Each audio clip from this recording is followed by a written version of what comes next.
Hey, this is Scott. Today we're going to take a look at a side-by-side comparison of the image quality between these three Canon L series prime lenses, the 35mm 1.4 Mark II, the 85mm 1.2 Mark II, and the 135mm f2. This wasn't a super scientific test, but I hope you can get a feel for each lens' strengths and weaknesses. Of course, they're not replacements for each other, so this is meant as a kind of 3-in-1 review. So if you have one of these lenses yourself, you can get an idea of how the others perform in relation to that.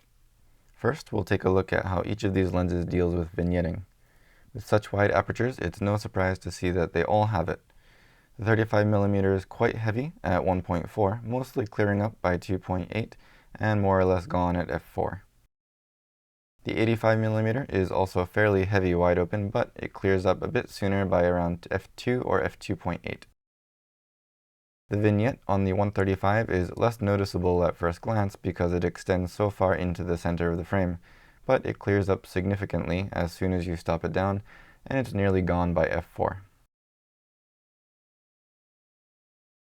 I just want to mention, along with the vignette, the 85mm loses a bit of contrast in the corners, but it clears up around f2, and I've never noticed it in regular real-life use.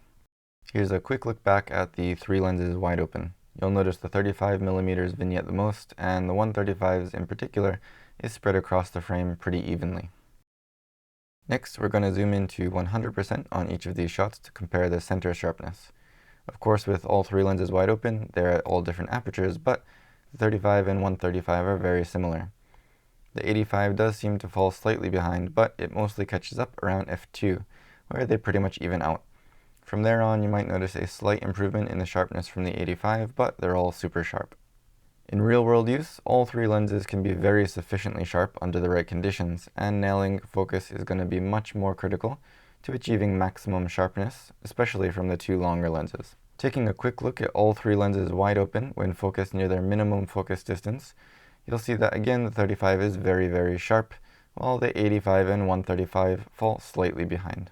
Now taking a quick look at their chromatic aberration, the 35 has almost none, even wide open at 100%, so I won't bother showing you any more than this. This next shot is quite overexposed, but you can see the 85 has very strong purple and green fringing wide open, and as you stop it down it starts to disappear around f2, and seems mostly gone by 2.8. The 135 also has some green fringing wide open, but it's not as strong, and it quickly cleans up by 2.8 and is totally gone by f4. Here's a quick side-by-side of each lens's performance wide open. I won't go deep into their micro-contrast performance, but these should give you some idea. They were all shot in RAW and simply converted to black and white while in Capture One Pro, with no additional adjustments. They're all shot at 2.8, where their sharpness is relatively similar, but the depth of field is naturally different, so don't confuse sharpness with micro-contrast. I'll show you each of these full shots as well. While the 35 is definitely sharp, I personally like the rendition of the 85mm the best.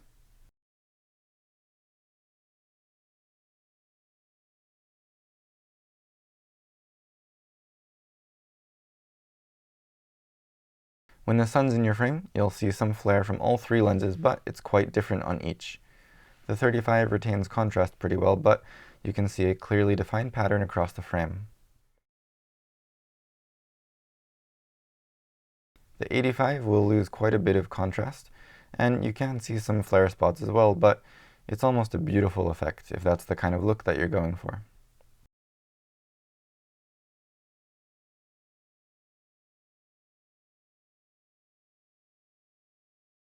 The 135 gets pretty hazy, losing contrast and saturation across the entire frame, but it didn't show any clearly defined flare patterns.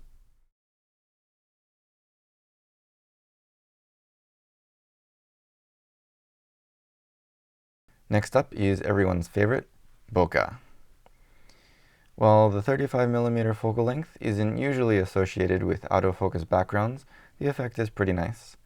When you zoom in, the bokeh balls do have a bit of a strange pattern around the outside, which is sometimes more visible than others, but overall it's a nice enough performance. 85 gives very smooth background blur, although you do get a bit of a cat eye effect around the outside of the frame. Zooming in, you'll see the highlights have no irregularities or patterns in them. The 135 will give you a very blurred background, especially near its minimum focus distance, with the highlights rendered just incredibly smoothly. Here are all three one more time at their minimum focus distances. All in all, these are three great lenses. The 35 is incredibly sharp and holds up well to flare and chromatic aberrations. There's a pretty heavy vignette wide open, but that's more or less typical for this kind of lens. The 85mm is a truly beautiful portrait lens. Even against flare, it produces very beautiful effects. And while there is some chromatic aberration issues, I've never had a problem in practical use. Wide open, it's more than sharp enough if you can nail the focus, but if you want ultimate sharpness, just stop down ever so slightly, consequently getting the best vignette performance of the three. The 135 is very solid in most areas, while falling a bit behind with chromatic aberration and flare.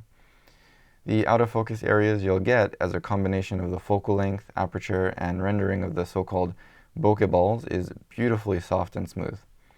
If you have the space to use a longer focal length, it's an amazing lens for less than half the price of the others. I will mention that while all three have a very solid, albeit plastic build, the 35mm is the only weather-sealed lens in the bunch. Also, as you'll see in my other video comparing these lenses, the focus speed on the 35 and 135 are nearly identical, with the 85 falling a bit behind. One other very slight annoyance with the 85mm is the extending barrel. In use, it's no problem and it's covered by the stationary lens hood, but since it's a focus by wire, you do need to remember to retract the lens by focusing to infinity before turning off the camera. The 5D Mark IV has the option to automatically retract the lens when you put the power off, but this doesn't work with the 85 1.2. However, if you keep the lens hood on while it's in the bag, it's also not a problem. Again, these lenses are not replacements for each other, and I use all three in very different situations. I just wanted to show you how they each have certain strengths and weaknesses, and maybe you can get an idea for their performance compared to something you already have. I would highly recommend any of these lenses, and I do not think you'll be disappointed, but keep in mind that the 135 is the cheapest of the bunch by quite a big margin. If you have any questions, comments, or even corrections, please leave them in the comments below. Just please be nice. This was not a very scientific test. As always, thank you for watching, and if you want to see more videos in the future, don't forget to hit the like button and please subscribe. Thank you so much.